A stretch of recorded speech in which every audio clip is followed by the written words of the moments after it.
I think we added two very important pieces to the puzzle. Two offensive players, a quarterback that we think has a high ceiling, two very high character guys that fit into the culture here. We're real excited. Real excited. How much can Travis help you in the pass game? Well, I think, if you go back to his college film, I think you see he's an explosive player, and he multi-line, can detach, can come out of the backfield, so offers a tremendous amount of versatility in the pass game, as well as that explosive playmaking ability that you covet. In your experience, does it help if teammates come to the league, come to the same team at the same time? I don't know. It's never, to my knowledge, this is the first time it's ever happened in the first round, at least in modern era drafting. It's never happened in any draft that I've been in. I guess I can't recollect it happening. Does it help? Certainly. There's a lot of familiarity with each other, both in the pass game and the run game. So I think it does help. The lack of big plays last year. Herb talked about that a little bit ago. Was that higher on your need board than maybe other people might have thought, as opposed to shoring up some defensive spots? Well, the one thing, it's hard to have 14, 15, 16 play drives in the National Football League. You've got to be able to flip the field. You got to be able to score from every level of the field. And the only way you can do that is to add explosive players. And we feel Travis is one of those. Trent, three of the players that may have very well have been mocked to you at 25 are all still on that board.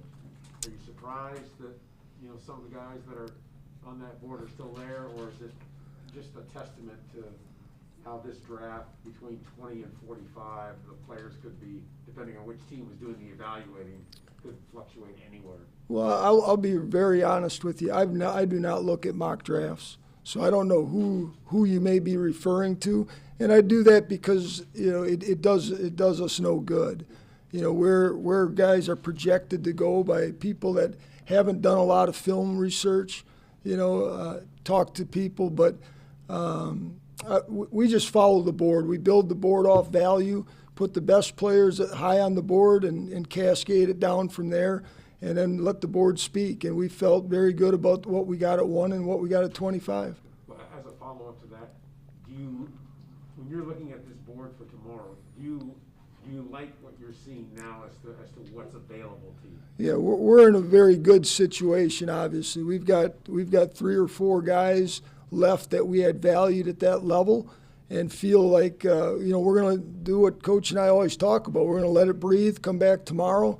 We got a long day to sit down and talk things through, but feel very good about where we're sitting right now, going into tomorrow. Thank you.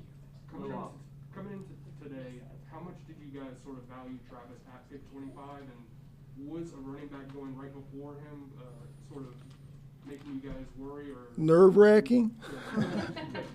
Yeah, Travis is someone we had penciled in at 25, and we're hoping he would get to us. We had several others as well, but you always have a plan A, plan B, plan C, 1, 2, 3, however you want to rate it. We feel very good about how we ended up the day today. Trent, you have a history, obviously, taking Carlos in the second round and now taking Travis in the first round. What would you say to those who question taking running backs on day 1 or day 2 of the draft?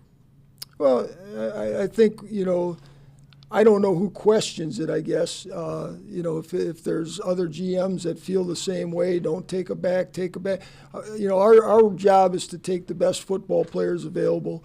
And when you got a chance to add an explosive, dynamic player to your team, I don't think that's a roll of the dice. I just think that's an educated decision that we were willing to make.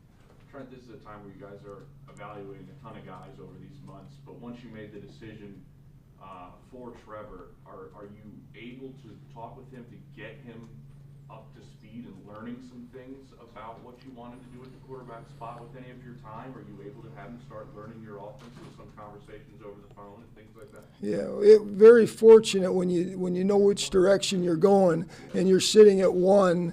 what you're allowed to discuss with them over the phone. You're only allowed 5, this season where you're only allowed 5 Zoom calls with them.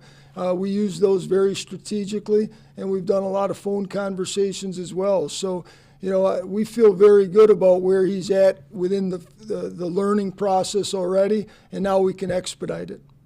Trent, you guys brought in Tebow for a workout. How did that go? How'd that come out? And where does that stand at this point? He did come in for a workout, and I can't even remember, several weeks ago, whatever that was. He worked out as a tight end, and that's the position he'll be playing. Right now, where it stands, we're going to get through the draft, and our whole focus, quite honestly, has been on the draft, and we'll worry about that when the draft is over.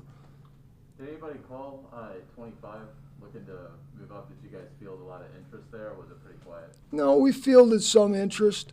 I can't remember exactly how far back we would have had to go, but we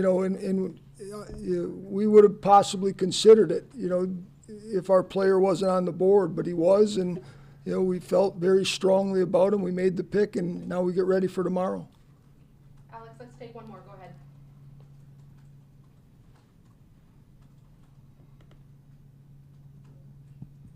Where are we looking? We're gonna look at the Zoom. He's gonna get somebody up.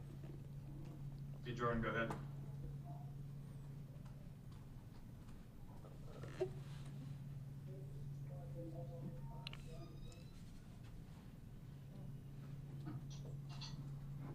Great question.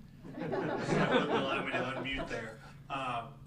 Trent, are you expecting a lot of interest in pick number 33 from other teams around the league? And do you think there's some potential for some moving on day 2?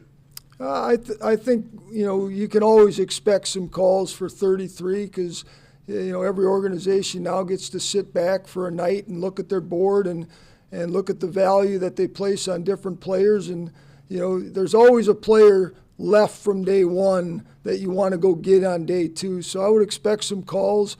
How willing we will be to move back, that remains to be seen. We feel very good about the position we're in and very good about a few of the players that are still left on the board, so at that level. So we're going to sleep on it. We're going to let it breathe, and we'll come back tomorrow, get refocused, and go to work. Thank you. All right, thanks.